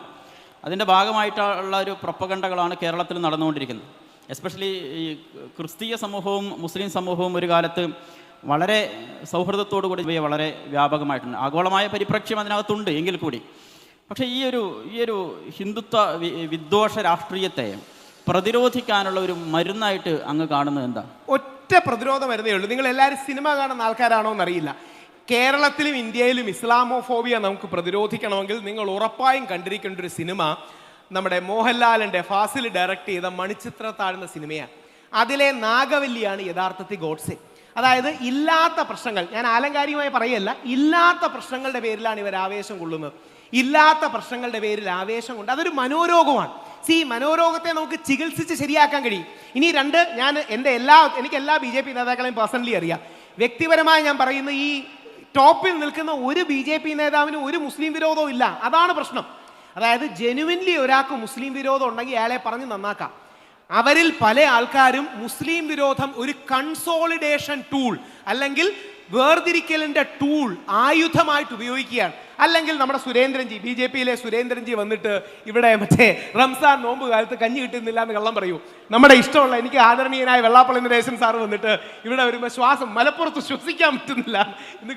ഒന്ന് അവർക്കും അറിയാതെ കള്ളമാണ്, കേൾക്കുന്ന ഞങ്ങൾക്കും അറിയാൻ കള്ളമാണ്, തർക്കിക്കുന്ന മീഡിയക്കാർക്കും അറിയാൻ കള്ളമാണ്.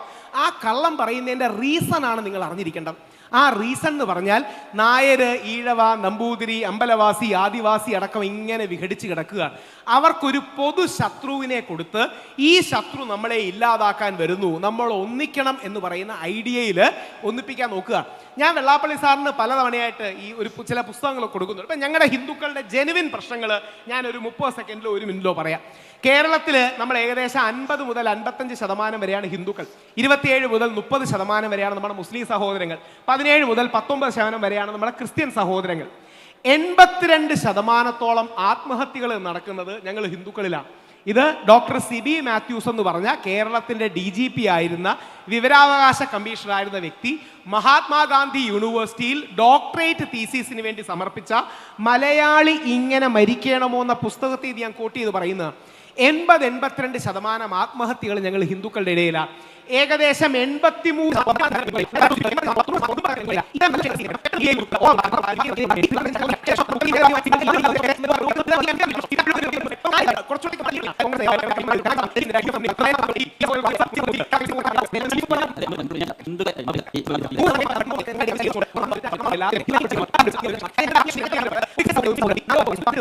മണിക്കൂർ ആത്മീയ വിദ്യാഭ്യാസം നേടുന്നുണ്ട്. പരിശുദ്ധ ഖുർആനെ കുറിച്ച്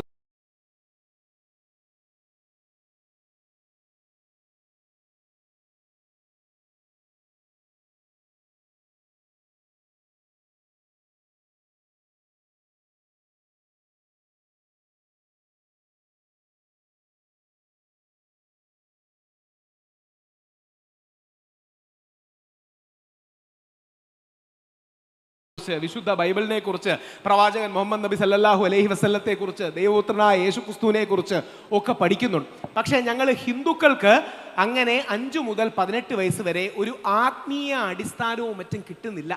ഇത് കാരണം ഞങ്ങളുടെ മനസ്സിൽ ഒരു സ്പിരിച്വൽ എംപ്റ്റിനെസ്, ആത്മീയ ശൂന്യതയുണ്ട്. ഈ ശൂന്യതയാണ് മഹാത്മാഗാന്ധിയൊക്കെ സ്നേഹവും സത്യവും നന്മയും കൊണ്ട്. ആരാണ് മുൻകൈ എടുക്കേണ്ടതെന്നാണ് അതിന്റെ പ്രശ്നം. ഞങ്ങളുടെ ഇടയിലെ ഒരുപാട് ഡിവിഷനാണ്. ഇപ്പൊ എന്റെ അമ്മ യോഗക്ഷേമ സഭ എന്ന് പറഞ്ഞാൽ ബ്രാഹ്മണരുടെ സഭയാണ്, അതിന്റെ വനിതാ പ്രസിഡന്റാണ്. ഞാനിപ്പോൾ അവരോട് സംസാരിക്കാറുണ്ട്, NSSനോട് സംസാരിക്കാറുണ്ട്, KPMSനോടും SNDPയോട് സംസാരിക്കാറുണ്ട്. നമുക്ക് ശ്രീനാരായണ ഗുരുദേവനെ, ചട്ടമ്പി സ്വാമിയെ, മഹാത്മാഗാന്ധിയെ, വിവേകാനന്ദ സ്വാമിയെ ആരെ പഠിച്ചാലും മതി. പക്ഷേ ഞങ്ങൾക്ക് പഠിക്കാനും അറിയാനുമുള്ള സ്പേസ് കിട്ടുന്നില്ല. ഈ സ്പേസ് കിട്ടാത്തതാണ് ഞങ്ങളുടെ ഏറ്റവും വലിയ പ്രശ്നങ്ങളിലൊന്നും. ഇതിൻ്റെ വലിയൊരു റിഫ്ലക്ഷൻ നിങ്ങൾക്ക് കോൺഗ്രസ്സിൽ കാണാം. ഈ കോൺഗ്രസ്സുകാർ പലപ്പോഴും, അതായത് വിഷയങ്ങളുടെ ആഴം പലപ്പോഴും കോൺഗ്രസ്സുകാർ പഠിക്കാറില്ല. കോൺഗ്രസ്സിലെ നായന്മാരും ഹിന്ദുക്കളും ഈഴവരും പഠിക്കാറില്ല എന്നുള്ളതാണ് ഞാൻ ഉദ്ദേശിച്ചത്. ഇപ്പം കോൺഗ്രസ്സുകാരോട് യൂണിഫോം സിവിൽ കോഡിനെ കുറിച്ച് ചോദിച്ചാൽ മുസ്ലിങ്ങൾക്ക് എന്തോ വലിയ ത്യാഗം ചെയ്യുന്നത് പോലെയാണ് അവർ പറയുന്നത്. ഞങ്ങൾ യൂണിഫോം സിവിൽ കോഡിനെ സപ്പോർട്ട് ചെയ്യുന്നില്ല, അതായത് ഞങ്ങൾ മുസ്ലിങ്ങൾക്ക് എന്തോ ഔദാര്യം ചെയ്തു തരുന്നു, മുസ്ലിങ്ങൾക്ക് എന്തോ സപ്പോർട്ട് ചെയ്തു. അപ്പം ഞാൻ പല വേദികളിലും പോകും പറയും, നമ്മൾ മുസ്ലിം സമൂഹത്തോട് നന്ദി പറയുകയാണ് വേണ്ടത് അവർ യൂണിഫോം സിവിൽ കോഡിനെ എതിർക്കുന്നതുകൊണ്ട്. കാര്യം ഈ രാജ്യത്തിനെ അപകടപ്പെടുത്തുന്ന ഏകശിലാത്മകതയെ തടയുന്നതോ എതിർക്കുന്നതോ മുസ്ലിം സമൂഹമാണ്. ഇത് പലപ്പോഴും ഈ തിരിച്ചറിവും റിയലൈസേഷനും ഞങ്ങൾക്ക് ഉണ്ടാകാറില്ല. അത് സാധാരണക്കാർക്ക് മുതൽ മേൽത്തട്ട് വരെ. ഇപ്പം ശശി തരൂർ സാർ, ഞാൻ ശശി തരൂരിൻ്റെ വലിയൊരു ഫാനാണ്. ശശി തരൂർ ആദ്യം ശബരിമലയ്ക്കെതിരെയാണ്. ഞാൻ അദ്ദേഹത്തെ ഭയങ്കര ദേഷ്യപ്പെട്ടുകൊണ്ട് ഒരു എഴുത്തെഴുതി, പരസ്യമായിട്ടൊരു എഴുത്തെഴുതി. ഞാൻ വിചാരിച്ചു ഇന്നത്തോടെ ഇനിയും കാണുമ്പോൾ ചിരിക്കുപോലും ഇല്ല. പക്ഷേ പുള്ളി ആ എഴുത്ത് വായിച്ചിട്ട് നല്ലൊരു പ്രതികരണം തന്നു. ഞാൻ നിങ്ങളുടെ വികാരവും എന്താ പറയുക പൊസിഷൻ മനസ്സിലാക്കുന്നു, ഞാൻ പുനർചിന്തിക്കാം. നമ്മുടെ നാട്ടിലെ നല്ലൊരു ശതമാനം കോൺഗ്രസ്സുകാർ, നമ്മുടെ VT ബൽറാം ഉണ്ടല്ലോ, VT ബൽറാം എന്ന് കോൺഗ്രസ്സുകാർക്ക് കൊടുത്ത ഉപദേശം, കോൺഗ്രസിന്റെ നേതാവ് രാഹുൽ ഈശ്വർ അല്ല, രാഹുൽ ഗാന്ധിയാണ് എന്നൊക്കെയാണ് വലിയ പഞ്ച് ഡയലോഗാണ്. അവസാനം രാഹുൽ ഗാന്ധി അടക്കം ഞങ്ങളെടുത്ത നിലപാടിലേക്ക് എത്തിയത് നമ്മൾ പറയണ സത്യമാണ്. ഈ സത്യം പറഞ്ഞാൽ മതി. അപ്പോൾ ഈ ഇൻകൺവീനിയൻ്റ് ആയ ചില സത്യങ്ങളുണ്ട്, അത് പരമാവധി പഞ്ചസാര പുരട്ടി പറഞ്ഞാൽ മതി, ഷുഗർ കോട്ട് ചെയ്ത് പറഞ്ഞാൽ മതി. പക്ഷേ ഇത് പറഞ്ഞില്ലെങ്കിൽ അറിയില്ല. ഇനി അങ്ങനെ ഒരു സത്യം കൂടെ പറഞ്ഞ് ഞാൻ അങ്ങയുടെ അടുത്ത ചോദ്യത്തിലേക്ക് വരാം. കേരളത്തിലെ അടുത്ത ഇലക്ഷൻ്റെ ഇക്വേഷൻ എന്താണ്? അതായത് കേരളത്തിലെ അടുത്ത ഇലക്ഷൻ്റെ ഇക്വേഷൻ CPM നോക്കുന്നത് ഈ മൃദു ഹിന്ദുത്വ കാർഡ് കളിക്കാനാണ്. അതായത് NSSനെ SNDPയും അവരുടെ കേഡർ വോട്ടുകളെയും ഒരുമിച്ച് നിർത്തി മൂന്നാം തുടർഭരണം കളിച്ചിട്ട് എന്താ കാര്യം? ഇടതുപക്ഷത്തിന് ഉണ്ടല്ലോ. കോൺഗ്രസ് അപ്പോൾ എല്ലാരെയും കൺസോൾഡേറ്റ് ചെയ്യുന്ന ഒരു ഗാന്ധിയൻ നിലപാട് തറയിലേക്ക് എത്തിയില്ലെങ്കിൽ ഈ നാട്ടിൽ അടുത്ത വെസ്റ്റ് ബംഗാളിനെ പോലെ അടുത്ത 15 വർഷം CPM തന്നെ ഭരിക്കും. ഇത് കോൺഗ്രസ് തിരിച്ചറിയുന്നില്ല, അല്ലെങ്കിൽ കോൺഗ്രസിലെ ചില ആൾക്കാർ തിരിച്ചറിയുന്നില്ല എന്നുള്ളതാണ് ഒരു പ്രശ്നം. ഈ ഇസ്ലാമോഫോബിയുടെ കാര്യം തന്നെ പറയുമ്പോൾ, ഇപ്പോൾ നേരത്തെ പറഞ്ഞു താജ്മഹലിൻ്റെ വിഷയം. അതിപ്പോൾ ഞാനിപ്പോൾ 2 ആഴ്ച മുമ്പാണ് താജ്മഹൽ സന്ദർശിച്ചത്, അതായത് ആഗ്രയിൽ ഒരു പരിപാടിക്ക് പോയപ്പോൾ. അപ്പോൾ തന്നെ ഞങ്ങളിങ്ങനെ തമാശക്ക് പറഞ്ഞു, ഇനി വരുമ്പോൾ ഇത് കാണാൻ കഴിയുമെന്നൊക്കെ.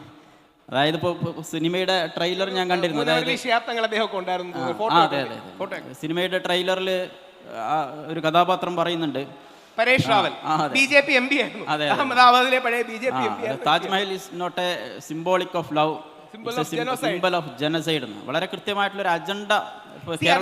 നിങ്ങൾ അതിന് മനസ്സിലാക്കേണ്ട ഒരു കാര്യം കൂടി, മോദി ഗവൺമെന്റ് വന്നതിന് ശേഷം മഹേഷ് ശർമ്മ എന്ന് പറയുന്ന സാംസ്കാരിക വകുപ്പ് BJPയുടെ നരേന്ദ്രമോദിയുടെ മന്ത്രി താജ്മഹൽ ഹിന്ദു ക്ഷേത്രമല്ല എന്നും അങ്ങനെ യാതൊരു തെളിവുമില്ല എന്ന് ലോകസഭയിൽ സ്റ്റേറ്റ്മെന്റ് വരെ കൊടുത്തിട്ടുണ്ട്.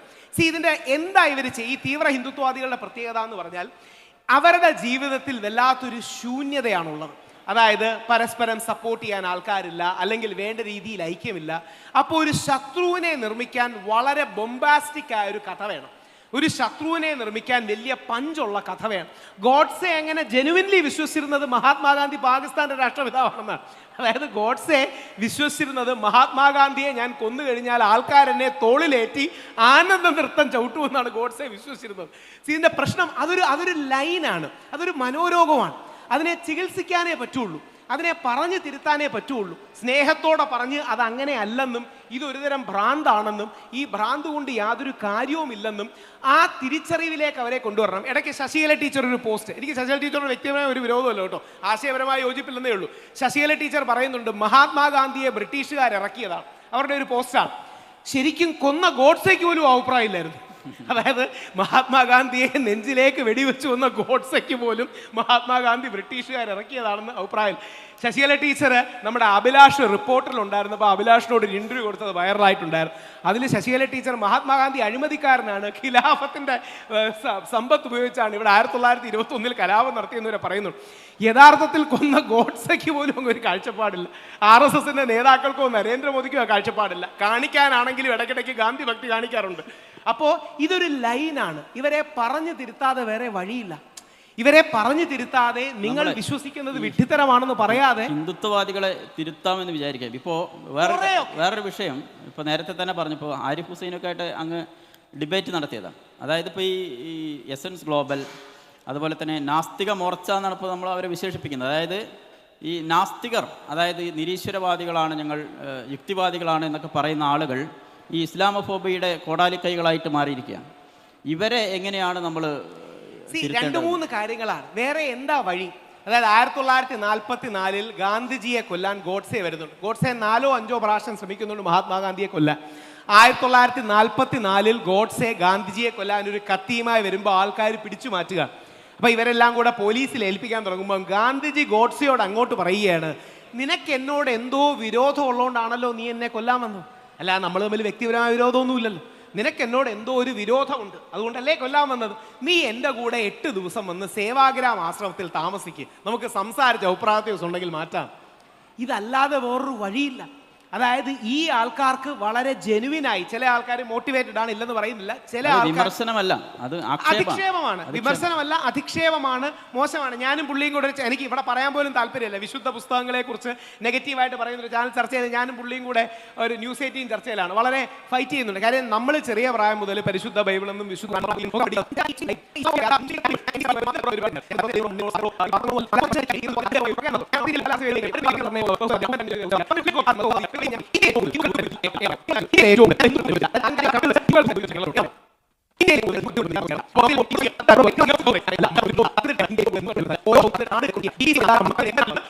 ഏറ്റവും ജനസംഖ്യയുള്ള രാജ്യത്തിലെ പ്രേത നഗരം ഇതാണ് കുമ്പനാടിനെ കുറിച്ചുള്ള സ്റ്റോറി. അവിടെ സ്കൂളുകൾ അടച്ചു പോവുകയാണ്, ഹോസ്പിറ്റൽ അടച്ചു പോവുകയാണ്, കോളേജ് അടച്ചു പോവുകയാണ്, ബാങ്ക് അടച്ചു പോവുകയാണ്. ജനസംഖ്യാ ഉൾസ്ഫോടനം നടന്നുകൊണ്ടിരിക്കുകയാണ്. കേരളത്തിലെ ചില മുസ്ലിങ്ങൾക്ക് പോലും ഉള്ള തെറ്റിദ്ധാരണയാണ്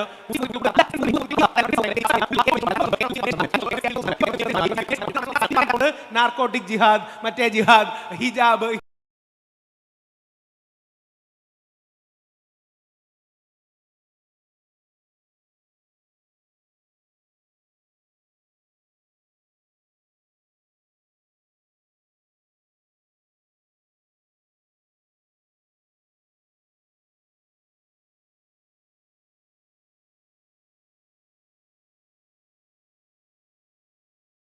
ഈ നമ്മൾ ഉള്ളിൽ ഇഷ്ടം ദഹിക്കാത്ത ആഹാരം കിടന്നാൽ ഛർദ്ദിക്കുമെന്ന് പറയുന്നത് പോലെ ഇതാണ് ഉള്ളിൽ കിടക്കുന്നത്. ഞാൻ പല ക്രിസ്ത്യൻ പരിപാടിക്കും പോകാറുണ്ട്. ക്രിസ്ത്യൻ പരിപാടികൾക്ക് പോയി ഞാൻ പറയും, ദൈവത്തെ ഓർത്ത് കരുതുക, നമ്മൾ ക്രിസ്ത്യാനികളുടെ ജനസംഖ്യയാണ് കുറവ്. അതിനൊരു കണക്കുണ്ട്. ഈ കണക്ക് നിങ്ങൾ അറിഞ്ഞിരിക്കണം. അതായത് ഒരു അമ്മയുടെ, ഒരു ഉമ്മയുടെ, ഒരു അമ്മച്ചിയുടെ വയറ്റിൽ 2.1 കുട്ടികൾ മിനിമം ഉണ്ടാകണം. ഇതിനെ റീപ്ലേസ്മെന്റ് ലെവൽ ഫെർട്ടിലിറ്റി റേറ്റ് എന്നാണ് പറയുന്നത്. അതായത് ഒരു കുടുംബത്തിൽ ഏറ്റവും മിനിമം 2 മുതൽ 3 കുട്ടികൾ വരെ വേണം ആ സമൂഹം നിലനിൽക്കാൻ. നമ്മുടെ നാട്ടിലെ മുസ്ലിങ്ങൾക്ക് അത് 2.5 ആണ്, നോർമലാണ്, ഓക്കെ ആണ്. എല്ലാ വർഷവും ഗവൺമെന്റ് കണക്കെടുക്കുന്ന സാധനമല്ലേ ഇത്. ക്രിസ്ത്യാനികൾക്ക് അത് 1.6 ആണ്, ഞങ്ങൾ ഹിന്ദുക്കൾക്ക് അത് 1.3 ആണ്. കണക്കുകൾ വ്യാപകമായി അവൈലബിൾ അല്ലെങ്കിലും ഞങ്ങൾ സവർണ ഹിന്ദുക്കൾക്ക് അത് 1.10 ആണ്. ഇതാണ് യഥാർത്ഥത്തിൽ പ്രശ്നം. മുസ്ലിങ്ങൾ കൂടുന്നതല്ല, ഹിന്ദുക്കൾ കുറയുന്നതാണ്. മുസ്ലിങ്ങൾ കൂടുന്നതല്ല, ക്രിസ്ത്യാനികൾ കുറയുന്നതാണ്. ഇത് നമുക്ക് അവരെ പറഞ്ഞു ബോധ്യപ്പെടുത്തിയില്ലെങ്കിൽ, നമ്മുടെ കുടുംബ സംവിധാനം നിലനിർത്തിയില്ലെങ്കിൽ വീണ്ടും വീണ്ടും ഇല്ലാത്ത കാര്യത്തിന്റെ പേരിൽ വർഗീയത ഉണ്ടാക്കും. അതായത് മനസ്സിൽ ഇത് കിടന്നിട്ട് വേറൊരു കാര്യം അത് നേരിട്ട് പറയാൻ പറ്റാത്തത് കൊണ്ട് ഞാനത് ആലങ്കാരികമായിട്ടൊന്നും പറയുന്നല്ലോ കേട്ടോ. RSSന്റെ 1-2 മുതിർന്ന നേതാക്കളോട് ഞാൻ ഈ വിഷയം സംസാരിച്ചു. അപ്പോൾ അവരെന്നോട് പറയുകയാണ്, നിങ്ങൾ പറയണ കാര്യം ശരിയാണ്. ഞാൻ പറഞ്ഞു, രാഹുൽ ഈശ്വർ മാത്രമാണ് എല്ലാ സ്ഥലങ്ങളിലും പോയി പറയുന്നത്, നിങ്ങൾ എന്താ പറയാത്തത്? അപ്പോൾ അവർ പറയുകയാണ്, ഞങ്ങളിത് പറഞ്ഞാൽ എന്നാൽ നിനക്കൊക്കെ കെട്ടി കുട്ടികൾ ഉണ്ടാക്കി കൂടെയിടാന്ന് പറഞ്ഞ് ആൾക്കാർ നമ്മളെ ഫേസ്ബുക്കിലും മറ്റും ട്രോൾ ചെയ്യും, ആൾക്കാർ ലൈംഗികപരമായി കളിയാക്കും. അതുകൊണ്ട് ഞങ്ങൾക്കിത് പറയാൻ മടിയാണ്, നിങ്ങൾ തന്നെ പറഞ്ഞോളാം. പ്രശ്നമെന്ന് പറഞ്ഞാൽ ഹിന്ദു ജനസംഖ്യ 2.1 എന്ന് പറയുന്ന ഒരമ്മയുടെ വയറ്റിൽ ജനിക്കുന്ന റേറ്റിൽ നിന്ന് 1.2 ആയി, പകുതിയായി കുറഞ്ഞു. ക്രിസ്ത്യൻ ജനസംഖ്യ 1.6 ആയി. ഇതാണ് പ്രശ്നം. ഇത് മുസ്ലിം ജനസംഖ്യയ്ക്ക് ഒരു പ്രശ്നവുമില്ല. മലപ്പുറം നോർമലും ഓക്കെയും ഹെൽത്തിയുമാണ്. പത്തനംതിട്ടയ്ക്കാണ് പ്രശ്നം, കുമ്പനാട്ടാണ് പ്രശ്നം. ഇത് ഇവർ തിരിച്ചറിയുന്നില്ല. എന്നിട്ട് അടുത്തതാണ് ഏറ്റവും വലിയ തള്ള്, പെറ്റ തള്ള സഹിക്കാത്ത തള്ള്. വന്നിട്ട് പറയും, മതേതരത്വത്തിന് വേണ്ടിയാണ് ഞങ്ങൾ ഇതൊക്കെ പറയുന്നത്, ഈ കുട്ടിയെ ഹിജാബ് ധരിക്കാൻ സമ്മതിക്കാത്തത് മതേതരത്വത്തിന് വേണ്ടിയാണെന്നൊക്കെ പറഞ്ഞോളെ. ഈ കള്ളത്തരമാണ് നമ്മുടെ പ്രശ്നം. അതായത് ഉള്ളിലെ ഇസ്ലാമോഫോബിയയും മുസ്ലിം വിരോധം വെച്ചിട്ട് വെളിയിൽ പറയുമ്പോൾ അതെല്ലാം മതേതരത്വത്തിന് വേണ്ടിയാണെന്ന് പറയുന്ന ഈ കള്ളത്തരമാണ് നമ്മുടെ നാട്ടിൽ ഇപ്പം നടന്നുകൊണ്ടിരിക്കുന്നത്. ഫോബിയയുടെ കാര്യം പറയുമ്പോൾ ഇപ്പോൾ നേരത്തെ പറഞ്ഞു വെള്ളാപ്പള്ളി, അതായത് ഇപ്പോൾ കേരളത്തിൽ ഇപ്പോൾ CPM പ്രയോഗിച്ചുകൊണ്ടിരിക്കുന്ന രാഷ്ട്രീയമുണ്ട്. വെള്ളാപ്പള്ളിയെ ഉപയോഗിച്ചുകൊണ്ട് അതല്ലെങ്കിൽ ഒരു ഇസ്ലാമോഫോബിയ എന്നാണ് നമ്മളിതുവരെ പറഞ്ഞുകൊണ്ടിരുന്നത്. പക്ഷേ ഇപ്പോൾ ഈ ഭരണമാറ്റത്തിൻ്റെ ഒരു ശബ്ദം കേട്ടു തുടങ്ങിയ സമയത്ത് ഒരു മുസ്ലിം ലീഗ് ഫോബിയ ഉണ്ടാക്കിയെടുക്കാനുള്ളൊരു ശ്രമം നടക്കുന്നുണ്ട്. ഇപ്പോൾ MSFനെ വർഗീയ പാർട്ടിയായിട്ട് ചിത്രീകരിക്കുന്നു, അല്ലെങ്കിൽ മുസ്ലിം ലീഗിനെ കുറച്ച് മുമ്പ് അങ്ങനെ ആയിരുന്നില്ല. അതായത് ഒരു കാര്യം കൂടെ പറഞ്ഞോട്ടെ, വെള്ളാപ്പള്ളി നരേശൻ സാറ്, അതായത് നല്ല CPM ഒരുപാട് സുഹൃത്തുക്കളുണ്ട്, അവരൊക്കെ പറഞ്ഞു വെള്ളാപ്പള്ളി പറഞ്ഞതൊട്ട് ശരിയായില്ല. വെള്ളാപ്പള്ളി സാർ ഇവിടെ വന്നിട്ട് മുസ്ലിം സമൂഹത്തിന് ശ്വസിക്കാൻ പറ്റില്ല എന്നൊക്കെ മുഖ്യമന്ത്രി വെള്ളാപ്പള്ളി സാറ് പോലും കരുതാത്തൊരു ന്യായീകരണം പറഞ്ഞു. അവർ മുസ്ലിം ലീഗിനെ പറഞ്ഞത് നിങ്ങൾ വായിച്ചതാണെന്നൊക്കെ. അതിന്റെ പ്രശ്നം CPMന് ഈഴവ നായർ വോട്ടുകൾ കൺസോൾട്ടേറ്റ് ചെയ്യാതെ നിൽക്കാൻ പറ്റൂ. കേരളത്തിലെ ഏറ്റവും വലിയൊരു വർഗീയ പാർട്ടിയായിട്ട് CPMനെ കാണേണ്ടി വരും. CPMന് അവിടെ അടുത്തൊരു പ്രശ്നമുണ്ട്. CPMന് ജെനുവിൻ വർഗീയതയൊന്നുമല്ല, അടുത്ത തവണ ജയിക്കാനുള്ള വർഗീയത മാത്രമേ ഉള്ളൂ. അല്ലാതെ നായരന്മാരോടും ഈഴവന്മാരോടും പ്രത്യേകിച്ച് യാതൊരു ഇഷ്ടവും പരിവാറിന്റെ വർഗീയതയേക്കാൾ അപകടകരമാണ്. കാര്യം കുറച്ചുകൂടെ വെൽ ഓർഗനൈസ്ഡ് ആണ്, അതാണ് പണ്ട് നമ്മുടെ കുഞ്ഞാലിക്കുട്ടി സാറും ഉമ്മൻചാണ്ടി സാറും മാണി സാറും ഇരുന്നപ്പം കുഞ്ഞാലി, കുഞ്ഞുമാണി, കുഞ്ഞൂഞ്ഞ് എന്ന് പറഞ്ഞ് ഏറ്റവും കൂടുതൽ പ്രചരിപ്പിച്ചത് SFIക്കാരാണ്. അതായത് ക്രിസ്ത്യാനിയും മുസ്ലിമും ക്രിസ്ത്യാനിയുമാണ് കേരളത്തെ ഭരിക്കുന്നത്. കുഞ്ഞുമാണി, കുഞ്ഞാലി, കുഞ്ഞൂഞ്ഞ് എന്ന് പറയുന്നത് CPMക്കാരാണ്. അതിനും ഒരു പ്രശ്നമുണ്ട്. CPMക്കാരെയും ഈ പറഞ്ഞ് ഈ മതസൗഹാർദ്ദത്തിലേക്ക് കൊണ്ടുവരികയാണ് വഴി. അതായത് ഈ മതേതരത്വം എന്ന വാക്കിൽ ഈ ഇന്ത്യയുടെ ബാഹുല്യം ഒതുങ്ങി നിൽക്കില്ല. അതുകൊണ്ട് നമ്മൾ എന്നോട് ചോദിക്കാറുണ്ട് നിങ്ങൾ മതേതരവാദിയാണോ? ഞാനപ്പം പച്ചയ്ക്ക് പറയാറുണ്ട്, അല്ല, ഞാൻ മതസൗഹാർദ്ദവാദിയാണ്, ഞാൻ ബഹുസ്വരവാദിയാണ്, ഞാൻ ഗാന്ധിയനാണ്. ഈ നെഹ്റുവിയൻ സെക്കുലറിസ്റ്റിൽ പിടിച്ചാൽ നിൽക്കൂല ഈ സാധനം. അപ്പോൾ അതുകൊണ്ട് മതസൗഹാർദ്ദവാദിയാണ് എന്ന് പറഞ്ഞ് CPMക്കാരെ RSSകാരെ നന്നാക്കുന്ന പണി നിങ്ങൾക്കാണ്. നമ്മൾ സമയം തീർന്നുകൊണ്ടിരിക്കുകയാണ്. ഒരു ചോദ്യം, അതായത് എല്ലാവരും ചോദിക്കാൻ ഉദ്ദേശിക്കുന്ന ഒരു ചോദ്യമായിരിക്കും. അതായത് ഈ അടുത്ത കാലത്ത് താങ്കൾ കേസൊക്കെ നേരിട്ടത് ഇപ്പോൾ ഹണി റോസ് താങ്കൾക്കെതിരെ കേസ് കൊടുത്തു. അതായത് ഒരു സ്ത്രീ വിരോധിയാണ് രാഹുൽ ഈശ്വർ എന്നുള്ളൊരു ഇമേജ് സൃഷ്ടിക്കപ്പെട്ടിട്ടുണ്ട്. അതിന് പുരുഷ കമ്മീഷൻ വേണം, സ്ത്രീകൾക്ക് വേണ്ടി മാത്രമാണ് ഇവിടെ നിയമങ്ങളുള്ളത്. ഇപ്പം ഞാനിപ്പോൾ ഈ അടുത്താണ് ഒരു സിനിമ കണ്ടത്, അതായത് ആസിഫ് അലി ആഭ്യന്തര കുറ്റമാണ്. അതായത് പുരുഷ കമ്മീഷന് വേണ്ടി വാദിക്കുന്ന ഒരു സിനിമ കൂടിയാണത്. അപ്പോൾ ഈ പുരുഷ കമ്മീഷൻ അതല്ലെങ്കിൽ പുരുഷന്മാർക്ക് വേണ്ടി ഇത്രയും വാദിക്കാൻ മാത്രം എന്തെങ്കിലും അനുഭവങ്ങൾ ജീവിതത്തിൽ ഉണ്ടായിട്ടുണ്ടോ? ഈ 2-3 കാര്യങ്ങളുണ്ട്. ഞാൻ താത്വികമായിട്ടൊന്നും ചെയ്യുന്നതല്ല. ഞാൻ 2018 ശബരിമല പ്രക്ഷോഭത്തിന്റെ കാലത്ത് ഫേസ്ബുക്കിൽ പേര് പോലും വെക്കാതെ സ്ത്രീയോ പുരുഷനോ ഒരു സ്ത്രീയുടെ പേരിൽ രാഹുൽ ഈശ്വർ 17 വർഷങ്ങൾക്ക് മുമ്പ് എന്നെ മോശം സിനിമ കാണാൻ പ്രേരിപ്പിച്ചു എന്നൊരു പോസ്റ്റ് ഇട്ടു. വലിയ വ്യാപകമായ രീതിയിൽ വാർത്തയായി. എനിക്ക് അന്ന് അതിൻ്റെ ഗുട്ടൻസ് മനസ്സിലായില്ല. ഇന്ന് എനിക്കറിയാം. ഞാൻ ഇന്നാണ് LLB എടുക്കുന്നത്, അല്ലെങ്കിൽ കഴിഞ്ഞ 2 വർഷം മുമ്പാണ്. കാര്യം അങ്ങനെ ഒരു വകുപ്പുണ്ട്, സ്ത്രീയെ മോശം ചിത്രം കാര്യം കാണാൻ പ്രേരിപ്പിച്ചാൽ കേസെടുക്കാം. ഈ കേസ് അട്രാക്ട് ചെയ്യാൻ വേണ്ടി ഏതോ ഒരാൾ അവിടെ നിന്ന് എഴുതി ഉണ്ടാക്കിയതാണ്. ഞാൻ ഇത്രയൊക്കെ ധൈര്യം പറയുന്ന ഞാൻ ഒരു ദിവസം ഒരു ചെറുതായിട്ട് ഉള്ളിലേക്ക് ഒതുങ്ങി. എന്നെ അന്ന് പ്രക്ഷോഭം നടന്നുകൊണ്ടിരിക്കുകയാണ്. എന്നെ ആൾക്കാർ വിളിച്ചപ്പോൾ ഞാൻ പറഞ്ഞു ഇന്ന് എനിക്ക് തലവേദനയാണ്, വരുന്നില്ല. വൈകിട്ട് ചർച്ചയ്ക്കൊക്കെ വിളിച്ചപ്പോൾ പറഞ്ഞു ഇന്ന് വരുന്നില്ല. കാര്യം എനിക്കൊരു നാണക്കേടും മടിയും ബാക്കിയുള്ളവർ എന്ത് വിചാരിക്കുമെന്ന ചമ്മലും ഉണ്ടായി. പക്ഷേ എന്നെ ഏറ്റവും സപ്പോർട്ട് ചെയ്തത് എൻ്റെ മുത്തശ്ശി ദേവികി അന്തർജനമാണ്. അമ്മ മല്ലിക നമ്പൂതിരിയാണ്, ഭാര്യ ദീപയാണ്. കാര്യം ഞങ്ങളുടെയൊക്കെ വീട്ടിൽ എല്ലാ സമയവും 7-8 പേരുണ്ട്. ഒരു കൂട്ടുകുടുംബ സെറ്റപ്പിൽ താമസിക്കുന്ന ഏതെങ്കിലും ഒരു പെൺകുട്ടിയെ എൻ്റെ വീട്ടിലേക്ക് വിളിച്ചുകൊണ്ട് വന്നു 18 വർഷം മുമ്പ് ഈ രീതിയിൽ മോശം ചിത്രം കാണിക്കാൻ പ്രേരിപ്പിക്കുന്നത് പച്ച കള്ളമാണ്. പക്ഷേ അങ്ങനെ കള്ളം പറയുന്നവരുടെ ഉദ്ദേശം എന്താ അറിയാമോ? നാളെ ഞാൻ TV-യിലിരുന്ന് അയ്യപ്പൻ നൈഷ്ഠിക ബ്രഹ്മചാരിയാണെന്ന് പറയുമ്പോൾ മറുഭാഗത്തുള്ളവന് പറയാൻ കഴിയണം നീ കൂടുതലൊന്നും പറയണ്ട, നീ മറ്റേ പെണ്ണിനെ മോശം സിനിമ കാണിക്കാൻ പ്രേരിപ്പിച്ചവനല്ലേടാ എന്ന് പറയാൻ വേണ്ടി വളഞ്ഞ വഴിയിൽ ചെയ്തെടുക്കുന്നതാണ്. ഇത് എത്ര പേർക്കെതിരെ ചെയ്തു? എനിക്ക് തോന്നുന്നു സമയം തീർന്നോണ്ട് അതും കൂടെ പറഞ്ഞു നോക്കി നിർത്താം. ഉമ്മൻചാണ്ടി സാറിനെതിരെ സരിത പറഞ്ഞത് കള്ളമാണെന്ന് എല്ലാവർക്കും അറിയായിരുന്നില്ലേ? നമ്മുടെ നാട്ടിൽ എത്ര പേര് അതിനെ പ്രതിരോധിച്ചു? ഉമ്മൻചാണ്ടി എന്ന് പറയുന്ന കേരളം കണ്ട ഏറ്റവും വലിയ മുഖ്യമന്ത്രിക്ക് നീതി കൊടുക്കാൻ കഴിഞ്ഞില്ലെങ്കിൽ നമ്മുടെ നിവിൻ്റെ ഭാഗ്യം കൊണ്ട് നിവിനെതിരെ ഒരു വ്യാജ റേപ്പ് ആരോപണം വന്നു. നിവിൻ്റെ ഭാഗ്യത്തിന് നിവിൻ കൊച്ചിയിലുണ്ടായിരുന്നു. ഈ പെൺകുട്ടി പറഞ്ഞു ദുബായിൽ വെച്ച് എന്നെ റേപ്പ് ചെയ്തു. അതായത് നമ്മുടെ പുതിയ തരം നമ്മുടെ പൃഥ്വിരാജ്, ദുൽഖർ, ഫഹദ് ഫാസിലൊക്കെ ആ ലെവലിൽ നിൽക്കുന്ന നിവിൻ പോളിക്ക്, ഉമ്മൻചാണ്ടി സാറിന്, എൽദോസ് കുന്നപ്പള്ളിക്ക്, എന്തിന് ഈ അടുത്തിടയ്ക്ക് ശ്രീ രാഹുൽ മാങ്കൂട്ടത്തിൽ നിന്ന് വരെ, രാഹുൽ മാങ്കൂട്ടത്തിൻ്റെ കേസ് ഒരു രാഷ്ട്രീയമില്ല ഞാൻ പറഞ്ഞോട്ടെ, എന്ത് കള്ളത്തിൽ വരുന്നു. ഇതിനേക്കാൾ വലിയൊരു പച്ച കള്ളം അടുത്തിടയ്ക്ക് കേട്ടിട്ടുണ്ടോ? രാഹുൽ മാങ്കൂട്ടത്തിനെതിരെ 10 പരാതിയുണ്ട്. നിങ്ങൾ പലരും കേട്ട് കാണും. 18 മുതൽ 60 വയസ്സ് വരെയുള്ള സ്ത്രീകളെ. എന്താ സംഭവം എന്ന് പറഞ്ഞാൽ FIR-ൽ പെൺകുട്ടിയുടെ പ്രായമില്ലാത്തതുകൊണ്ട് 18 മുതൽ 60 എന്ന് എഴുതുന്നതാണ്. പക്ഷേ രാഹുൽ മാങ്കൂട്ടത്തിനെ തെള്ളി പറയാനാണ് നമ്മുടെ എല്ലാ പാർട്ടിയിലെയും ചില ആൾക്കാർക്ക് താല്പര്യം. കാര്യം അങ്ങനെ പറഞ്ഞാൽ മീഡിയയുടെ കയ്യടി കിട്ടും. കണ്ടോ, നീ ഭയങ്കര ഫെമിനിസ്റ്റാണ്, നീ ഭയങ്കര സ്ത്രീപക്ഷവാദിയാണ് എന്ന് കിട്ടും. ഇതിൽ സത്യം എന്താണെന്നുള്ളതാണ് പ്രധാനം. നമ്മുടെ നാട്ടിലെ ഒരുപാട് പേരെ, ഉമ്മൻചാണ്ടി സാറിനെ, കുഞ്ഞാലിക്കുട്ടി സാറിനെ, അല്ലെങ്കിൽ പഴയ കേരള കോൺഗ്രസിന്റെ സ്ഥാപനത്തിന്റെ കാലഘട്ടത്തിലടക്കം ഇല്ലാത്ത എന്തിനു നമ്മുടെ ഷാഫി പറമ്പിൽ ഈ അടുത്തിടയ്ക്ക് ഷാഫി പെൺകുട്ടികളെ ബാംഗ്ലൂരിലേക്ക് പോകാൻ വിളിക്കുമെന്ന് CPM-ന്റെ ഡിസ്ട്രിക്ട് സെക്രട്ടറി, പുള്ളിക്ക് അങ്ങ് അറിയാം.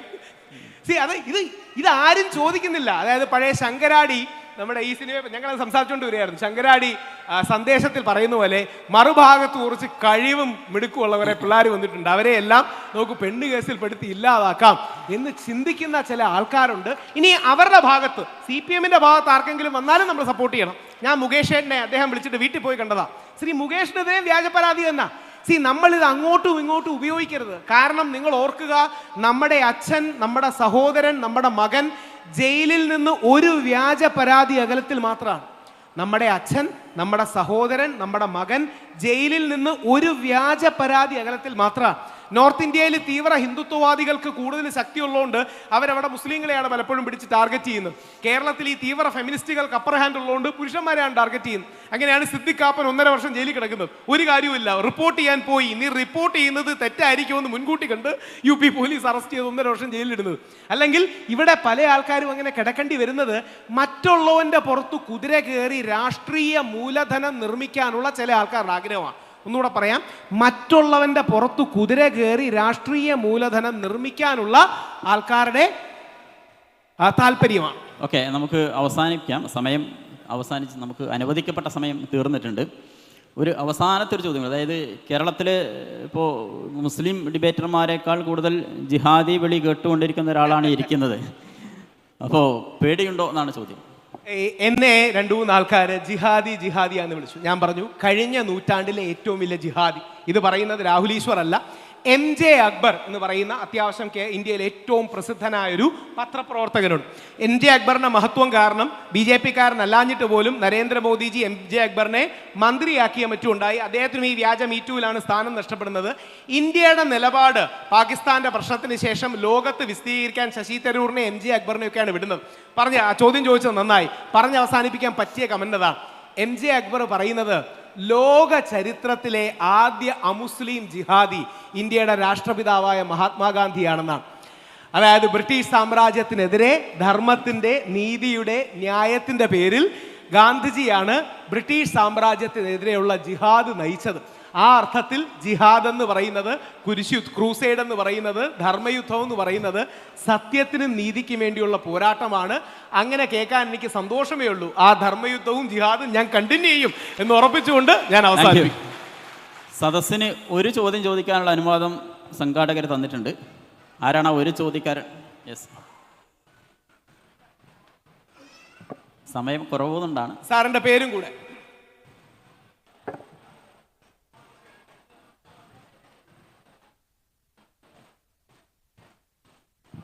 ഹലോ,